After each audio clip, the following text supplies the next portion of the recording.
நாளைக்கு வீட்டில் இருக்க போகிறோம் அப்படின்னா நாளே இந்த வேலையெல்லாம் முடிச்சிடணும் அப்படின்னு சொல்லிட்டு லிஸ்ட்டெல்லாம் போட்டுட்டு தான் தூங்குற மாதிரி இருக்கும். பட் விடிஞ்சிச்சின்னா அப்படி இருக்காது. அன்றைக்கி அவ்வளோ சோம்பேறியாக இருக்கும். எனக்கும் இன்றைக்கி அப்படி தான் இருந்தது.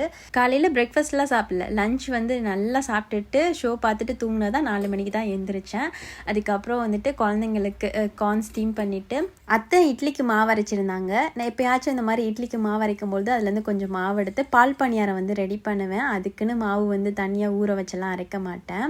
ஸோ இப்படி செஞ்சாலுமே நல்லா தான் இருக்கும். ஸோ அந்த பணியாரத்துக்காக ஃப்ரை பண்ணி வச்சுட்டு பாலெல்லாம் காய்ச்சி வச்சுட்டு தம்பி கூப்பிட்றதுக்காக ஸ்கூலுக்கு போயிட்டேன். வந்ததும் அவங்க 2 பேருக்கும் கார்ன் கொடுத்துட்டு பாலில் 4 ஏலக்காய் தட்டி போட்டு கொஞ்சமாக சுகரு, அதுக்கப்புறம் அந்த பணியாரம் அதெல்லாம் போட்டு ஊற வச்சுட்டு கொஞ்சமாக தேங்காய் துருவெல்லாம் போட்டு சாப்பிட்டுருந்தோம். ரொம்ப சூப்பராக இருக்கும். இட்லிக்கு மாவு அரைக்கும்போது ட்ரை பண்ணி பாருங்கள். பட் மாவு கொஞ்சம் திக்காக இருக்கணும். நேற்று கிறிஸ்பி சிக்கனுக்காக ரெடி பண்ண பிரெட் க்ரம்ஸில் கொஞ்சம் மீதமாயிடுச்சு. ஃப்ரிட்ஜில் வச்சுருந்தேன். பட் இதுக்கு மேலே எதுக்கு யூஸ் பண்ணணும்னு தெரியாது, வேஸ்ட் பண்ண வேணான்னு கொஞ்சம் வெங்காயத்தில் சில்லி பவுடர், உப்பு, பிரெட் க்ரம்ஸ், அப்புறம் 2 முட்டையெல்லாம் போட்டு நல்லா மிக்ஸ் பண்ணி ஆம்லேட் ரெடி பண்ணியிருந்தேன். நிஜமாக சில்லி கூட வச்சு சாப்பிட சூப்பராக இருந்துச்சு.